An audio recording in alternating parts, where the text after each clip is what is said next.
ನಿಜ ಹೇಳ್ಬೇಕು ಅಂದ್ರೆ ನಮ್ಮ ಜೊತೆ ಸಮಯ ಕಳಿಬೇಕು ಅನ್ನೋ ಆಸೆಯಿಂದ ಅಷ್ಟು ದೂರದಿಂದ ಬಂದಾಗ ಆಗೋ ಖುಷಿ ನಮ್ಮ ಜೀವನದಲ್ಲಿ ಕೆಲವು ಸಂಬಂಧಗಳು ಎಷ್ಟು ಅಮೂಲ್ಯ ಅಂತ ಗೊತ್ತಾಗುತ್ತೆ.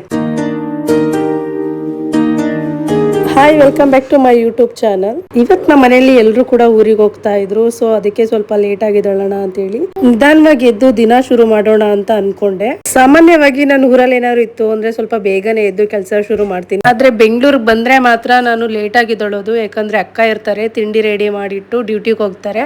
ಅದಾದ ನಂತರ ನಾನು ಕೆಲಸಗಳನ್ನ ಶುರು ಮಾಡ್ತಿದ್ದೆ. 10:30 ಅಷ್ಟರಲ್ಲಿ ತಿಂಡಿ ಎಲ್ಲ ರೆಡಿ ಮಾಡಿ ನಾನು ಕೂಡ ತಿಂಡಿ ತಿನ್ಕೊಂಡು ಸ್ವಲ್ಪ ಪಾತ್ರೆಗಳಿತ್ತು ಕ್ಲೀನ್ ಮಾಡ್ಕೋತಾ ಇದ್ದೆ. ಇವತ್ತು ನನ್ನ ಫ್ರೆಂಡ್ ಕೂಡ ನನ್ನ ಮೀಟ್ ಮಾಡೋಕೆ ಅಂತ ಬರ್ತೀನಿ ಅಂತ ಕಾಲ್ ಮಾಡಿದ್ರು. ಅದಕ್ಕೆ ಅವ್ರು ಬರಕ್ಕಿಂತ ಮುಂಚೆ ಎಲ್ಲ ಕೆಲಸಗಳನ್ನ ಮುಗಿಸ್ಕೊಳ್ಳೋಣ ಅಂತ ಮುಗಿಸ್ತಾ ಇದ್ದೆ. ಪಾತ್ರೆ ತೊಳೆದೆಲ್ಲ ಮುಗಿಸಿದ್ಮೇಲೆ ವಾಷಿಂಗ್ ಮಿಷಿನ್ ಗೆ ಬಟ್ಟೆ ಹಾಕಿದ್ದೆ. ಬಟ್ಟೆ ವಾಶ್ ಆಗುವವರೆಗೂ ಬೇರೆ ಕೆಲಸ ಮಾಡ್ಕೊಳ್ಳೋಣ ಅಂತ ಪಾತ್ರೆಗಳನ್ನ ತೊಳ್ಕೊತಾ ಇದ್ದೆ. ಬಟ್ಟೆಗಳು ಕೂಡ ವಾಶ್ ಆಗಿದ್ದು ಅದನ್ನ ತಗೊಂಡು ಟೆರೆಸ್ ಮೇಲೆ ಹಾಕ್ಬಿಟ್ಟು ಬರೋಣ ಅಂತ ಹೋಗ್ತಾ ಇದ್ದೆ. ನೀವೇನೇ ಹೇಳಿ ನಮ್ಮ ಹೆಣ್ಮಕ್ಳು ಮನೇಲಿ ಎಷ್ಟೇ ಕೆಲಸಗಳು ಮಾಡ್ತಾ ಇದ್ರು ನಿಜವಾಗ್ಲೂ ಕೆಲಸಗಳೇ ಸಾಗಲ್ಲ. ಅಷ್ಟು ಕೆಲಸಗಳಿರುತ್ತೆ. ಆದ್ರೆ ನೋಡೋರ್ಗೆ ಏನ್ಸುತ್ತೆ ಅಂದ್ರೆ ಇದೇನ್ ಕೆಲಸ ಇಲ್ಲ ಏನಿಲ್ಲ ಮನೇಲಿದ್ದಾರೆ ಅಂತ ಅನ್ಸುತ್ತೆ. ಆದ್ರೆ ಮನೇಲಿದ್ದು ಕೆಲಸ ಮಾಡೋರು ಗೊತ್ತಿರುತ್ತೆ ಕೆಲಸ ಎಷ್ಟಿರುತ್ತೆ ಅಂತ.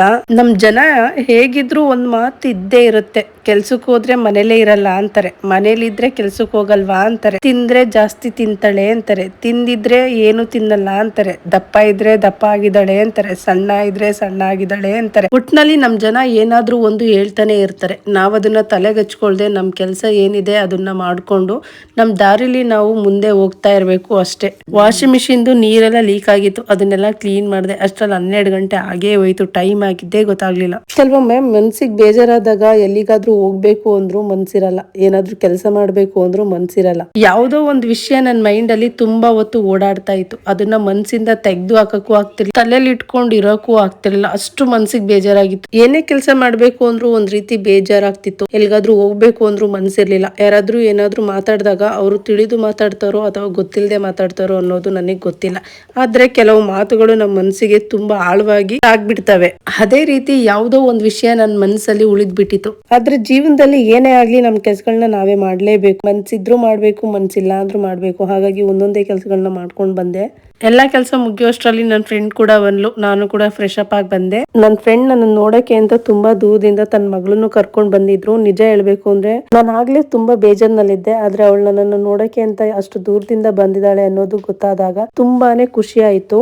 ಅವಳು ನಮ್ಮ ಮನೆಗ್ ಬಂದೆ ಸುಮಾರು 1 ವರ್ಷ ಆಗಿತ್ತು ಅನ್ಸುತ್ತೆ. ಸೊ ಯಾಕೋ ಅವಳ ಮಗಳು ಕೂಡ ಬೇಜಾರಲ್ಲಿ ಇದ್ಲು.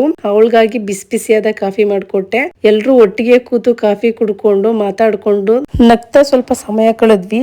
ಕಾಫಿನೂ ಕೂಡ ತುಂಬಾನೇ ಚೆನ್ನಾಗಿದೆ ಅಂತ ಹೇಳ್ತಾ ಇದ್ಲು. ಹಾಗೆ ನಮ್ ಚಿನ್ನಿನೂ ಕೂಡ ಇದ್ದ, ಅವನ್ಗೂ 1 ಲೋಟ ಕಾಫಿ ಕೊಟ್ಟೆ. ಪಾಪುಗೂ ಕೂಡ ಹಾಲ್ ಕಾಯಿಸಿಟ್ಟಿದೆ. ಅವಳು ರೇಗಿಸ್ತಾ ಇದ್ಲು, ಇಷ್ಟುದ ಲೋಟದಲ್ಲಿ ಕೊಟ್ಟಿದ್ಯಲ್ಲ ಅಂತ.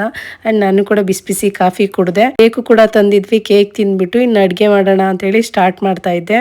ನಾನು ಚಿಕನ್ ನ ಮೊದ್ಲೇ ತರಿಸಿ ಇಟ್ಕೊಂಡಿದ್ದೆ. ಬಟ್ ಇವಳು ಶ್ರಾವಣದಲ್ಲಿ ನಾವು ಚಿಕನ್ ತಿನ್ನಲ್ಲ ಅಂತ ಹೇಳ್ತಾ ಇದ್ಲು. ನನ್ ಬಲವಂತಕ್ಕೆ ಸ್ವಲ್ಪ ತಿನ್ಲೇಬೇಕು, ನಾನು ಮಾಡ್ತೀನಿ ಅಂತ ಹೇಳಿ ರೆಡಿ ಮಾಡ್ತಾ ಇದ್ದೆ. ನನ್ನ ಫ್ರೆಂಡ್ ಕೇಳ್ದೆ, ಅವಳು ಸಾಂಬಾರ್ ಮಾಡು ಅಂತ ಹೇಳಿದ್ಲು. ಹಾಗಾಗಿ ಚಿಕನ್ ಸಾಂಬಾರ್ ಜೊತೆಗೆ ಪೆಪ್ಪರ್ ಚಿಕನ್ ಕೂಡ ಮಾಡೋಣ ಅಂತ ಅನ್ಕೊಂಡೆ. ಸಾಂಬಾರ್ ಮಾಡೋಕೆ ಏನೇನ್ ಬೇಕೋ ಅದೆಲ್ಲಾನು ಕೂಡ ನಾನು ರುಬ್ಕೊಂಡು ರೆಡಿ ಮಾಡ್ಕೋತಾ ಇದ್ದೆ. ಅಂಡ್ ಅವಳು ಏನಾದ್ರು ಹೆಲ್ಪ್ ಮಾಡ್ತೀನಿ ಅಂತ ಹೇಳಿ ಅಡ್ಗೆ ಮನೆಗೆ ಬಂದ್ಲು. ನೀ ಏನು ಹೆಲ್ಪ್ ಮಾಡ್ಬೇಡ, ಹೋಗಿ ಆರಾಮಾಗಿ ರೆಸ್ಟ್ ಮಾಡು ಅಂತ ಹೇಳಿ ಅವಳನ್ನ ಅಡ್ಗೆ ಮನೆಯಿಂದ ಹೊರಗಡೆ ಅವಳನ್ನ ಕಳಿಸ್ದೆ. ಕಾಯಿ ಕೂಡ ಇರ್ಲಿಲ್ಲ, ಕಾಯಿ ಸುಲಿನ ಅಂತ ಸುಲಿತಾ ಇದ್ದೆ. ಅದು ಕಾಯಿ ಚೆನ್ನಾಗಿರ್ಲಿಲ್ಲ, ಒಂಥರ ಎಲ್ಲ ಕಜ್ಜಿ ಕಜ್ಜಿ ತರ ಆಗಿತ್ತು.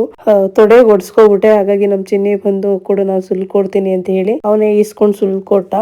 ಸುಲಿತಾ ಇದ್ದ. ಅದ್ರ ಜೊತೆಗೆ ಒಂದ್ ಮಾತು ಕೂಡ ಆಡ್ತಾ ಇದ್ದ. ಇಷ್ಟೊಂದ್ ಮಾತಾಡ್ತೀವಿ, ಒಂದ್ ಕಾಯಿ ಸುಲಿಯಕ್ ಆಗಲ್ವಾ ಅಂತಾನು ಕೂಡ ಬೈತಾ ಇದ್ದ. ಮೊದ್ಲೆಲ್ಲ ನಾನು ಕಾಯಿನ ಚೆನ್ನಾಗೇ ಸುಲಿತಾ ಇದ್ದೆ ಊರಲ್ಲಿ ಇದ್ದಾಗ. ಇವಾಗ ಸ್ವಲ್ಪ ಅಭ್ಯಾಸ ತಪ್ಪೋಗಿರೋದ್ರಿಂದ ನಂಗೆ ಸುಲಿಯೋದಕ್ಕೆ ಸ್ವಲ್ಪ ಹಿಂಸೆ ಆಯ್ತು. ಸೊ ಅವನೇ ಬಂದೆಲ್ಲ ಸುಲ್ಕೊಟ್ಟ. ಮಸಾಲೆ ಎಲ್ಲ ರುಬ್ಕೊಂಡಿದ್ದೆ ಅಷ್ಟರಲ್ಲಿ. ಹಾಗಾಗಿ ಚಿಕನ್ ಫ್ರೈ ಮಾಡಿ ಮಾಡ್ತಾ ಇದ್ದೆ. ಕೊನೆಗೆ ಚಿಕನ್ ಸಾಂಬಾರ್ ಎಲ್ಲ ರೆಡಿ ಆಯ್ತು. ಅದ್ರ ಜೊತೆಗೆ ಪೆಪ್ಪರ್ ಚಿಕನ್ ಕೂಡ ರೆಡಿ ಮಾಡಿದ್ದೆ. ಅಂಡ್ ಅದ್ರ ಜೊತೆಗೆ ಮೊಟ್ಟೆ ಕೂಡ ಬೇಯಿಸಿದ್ದೆ. ಮೊಟ್ಟೆ, ಈರುಳ್ಳಿ, ನಿಂಬೆ ಹಣ್ಣು ಎಲ್ಲ ಕೂಡ ರೆಡಿ ಮಾಡ್ಕೊಂಡು ಟೈಮ್ 5 ಗಂಟೆ ಆಗಿತ್ತು ಅಂತ ಹೇಳಿ ಊಟ ಮಾಡೋಣ ಅಂತ ಹೇಳಿ ಎಲ್ಲರೂ ಊಟ ಕೂತ್ಕೊಂಡ್ವಿ. ಎಲ್ರು ಒಟ್ಟಿಗೆ ಕೂತು ಊಟ ಮಾಡೋದು ಅಂದ್ರೆ ಏನೋ ಒಂಥರ ಖುಷಿ ಅಲ್ವಾ. ಬಿಸಿ ಬಿಸಿ ಚಿಕನ್ ಸಾಂಬಾರು, ಪೆಪ್ಪರ್ ಚಿಕನ್, ಮೊಟ್ಟೆ ಎಲ್ಲ ಸೇರ್ಕೊಂಡು ಚೆನ್ನಾಗಿ ಊಟ ಮಾಡಿದ್ವಿ. ಹೀಗೆ ನೋಡ್ತಾ ನೋಡ್ತಾ ಇವತ್ತಿನ ದಿನ ಹೇಗ್ ಮುಗೀತು ಅಂತಾನೆ ಗೊತ್ತಾಗ್ಲಿಲ್ಲ.